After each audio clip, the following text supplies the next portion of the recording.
ಇನ್ನು ಆ ಒಂದು ಮೀಟಿಂಗ್ನಲ್ಲಿ ಭಾಗಿಯಾಗಿದ್ದಂಥ ಅಥವಾ ಡಿನ್ನರ್ಗೆ ಬಂದಿದ್ದಂಥ ಕದಲೂರು ಉದಯ್ ಇವರು ಕೂಡ ಮಾತನಾಡಿದ್ದಾರೆ. ಮಾಗಡಿ ಬಾಲಕೃಷ್ಣ ಅವರ ಜನ್ಮದಿನಕ್ಕೆ ಒಟ್ಟಿಗೆ ಸೇರಿದ್ವಿ. ಬಾಲಕೃಷ್ಣ ಅವರ ಬರ್ತ್ಡೇ ಇತ್ತು, ಒಟ್ಟಿಗೆ ಸೇರಿ ಊಟ ಮಾಡಿದ್ದೀವಿ. ಕೆಲ ವಿಚಾರಗಳ ಬಗ್ಗೆ ಚರ್ಚೆ ಮಾಡಿ ಸ್ಪಷ್ಟನೆಯನ್ನು ತೆಗೆದುಕೊಂಡಿದ್ದೀವಿ. ಶಾಸಕರ ಸಭೆ ಬಗ್ಗೆ ಈಗ ಮದ್ದೂರು ಶಾಸಕ ಕದಲೂರು ಉದಯ್ ಈ ರೀತಿಯಾಗಿ ರಿಯಾಕ್ಷನ್ ಕೊಟ್ಟಿದ್ದಾರೆ.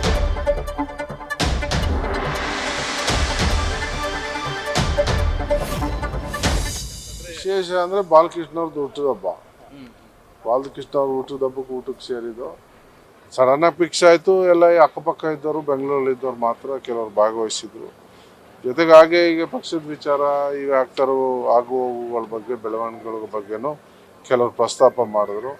ಅದಕ್ಕೆ ಎಲ್ಲರೂ ಒಟ್ಟಾರೆಯಾಗಿ ಇದಕ್ಕೇನಾದ್ರು ಮಾಡಿ ಕಮಾಂಡ್ ಹತ್ರ ಸ್ಪಷ್ಟನೆ ತಗೊಂಡು ಅಂತ್ಯ ಆಗಬೇಕಿದು ಅನ್ನೋದ್ರ ಬಗ್ಗೆ ಚರ್ಚೆ ಆಯಿತು. ಅದಕ್ಕೆ ಮತ್ತೊಮ್ಮೆ ಎಲ್ಲ ಸೇರಿ ಮಿಕ್ಕಿದ ಶಾಸಕರು ಎಲ್ಲ ಬಂದ ಮೇಲೆ ಇನ್ನೊಮ್ಮೆ ಚರ್ಚೆ ಮಾಡಿ ಸಾಧ್ಯವಾದರೆ ಹೈಕಮಾಂಡ್ ಭೇಟಿ ಮಾಡಿದ್ರೆ ಮಾಡಬೇಕಾಗುವಂಥ ಸಂದರ್ಭ ಅಲ್ಲ. ಇದು ಏನಾಗಿದೆ, ಈಗ ನೋಡಿ, ಯಾರು ಮುಂದುವರೆದು ಕಾಂಗ್ರೆಸ್ ಪಕ್ಷದವ್ರು ಮುಖ್ಯಮಂತ್ರಿ ಇರ್ತಾರೆ. ಇಲ್ಲಿ ಏನಾಗಬೇಕು, ಏನು ದಿನನಿತ್ಯ ಮಾಧ್ಯಮಗಳಲ್ಲಿ ನೀವೊಬ್ಬರು ಕೇಳ್ತೀರ, ಅವರೊಬ್ಬರು ಒಂದು ಹೇಳ್ತಾರೆ, ಇವರೊಬ್ಬರು ಒಂದು ಹೇಳ್ತಾರೆ.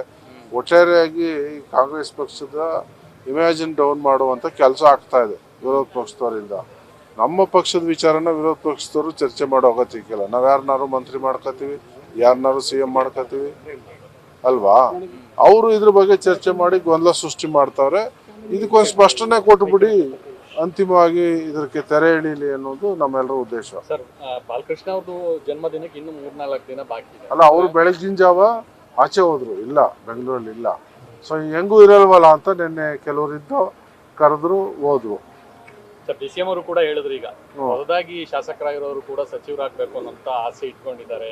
ಸೊ ನಾನು ಕೂಡ ಬಹಳ ಚಿಕ್ಕ ವಯಸ್ಸಿನಲ್ಲೇ DCM ಸಚಿವ ಆದವನು. ಈಗ ಅವರು ಮೊದಲನೇ ಬಾರಿ DK ಸಾಹೇಬರು ಕೂಡ ಮೊದಲನೇ ಬಾರಿ ಬಂಗಾರಪ್ಪ ಅವ್ರ ಗೌರ್ಮೆಂಟಲ್ಲಿ ಮಂತ್ರಿ ಆದರು. ಪ್ರಿಯಾಂಕ್ ಖರ್ಗೆ ಅವರು ಮೊದಲನೇ ಬಾರಿ ಶಾಸಕರಾಗಿ ಅವರು ಮಂತ್ರಿ ಆದರು. ಇನ್ನೂ ಭಾಳಷ್ಟು ಜನ ಮಂತ್ರಿಗಳಾದರು ಮೊದಲನೇ ಸರಿ ಗೆದ್ದಂಥವ್ರು. ಬೇರೆ ಬೇರೆ ರಾಜ್ಯದಲ್ಲೂ ನೋಡ್ತಾ ಇದ್ದೀವಿ, ಮೊದಲನೇ ಸರಿ ಗೆದ್ದು ಯಾವುದೇ ಅನುಭವ ಇಲ್ಲದರೂ ಮುಖ್ಯಮಂತ್ರಿಗಳಾಗಿದ್ದಾರೆ. ಸೊ ಹಂಗಾಗಿ ಮೊದಲನೇದಾರು ಮಾಡಬಾರ್ದು ಅನ್ನುವಂಥದ್ದು ಏನಿಲ್ಲ. ಸ್ವಲ್ಪ ಯಂಗ್ಸ್ಟರ್ಸ್ ಇರ್ತಾರೆ. ಈ ಸಾರಿ ವಿಶೇಷವಾಗಿ ಎಲ್ಲ ಹೊಸಬರನ್ನ ಆಯ್ಕೆ ಮಾಡಿದ್ದಾರೆ. ಕರ್ನಾಟಕದಲ್ಲಿ ಯಂಗ್ಸ್ಟರ್ಸ್ನ ಆಯ್ಕೆ ಮಾಡಿದ್ದಾರೆ. ಜನರ ಬಯಕೆ ಕೂಡ ಅದಿದೆ. ಸೊ ಹಾಗಾಗಿ ಅವಕಾಶ ಕೊಡಿ ಅನ್ನೋದು ಎಲ್ಲರೂ ಒತ್ತಾಯ. ನ್ಯೂಸ್ ಫಸ್ಟ್, ನಿರ್ಭೀತಿಯಿಂದ ನಿಮ್ಮ ಪರವಾಗಿ.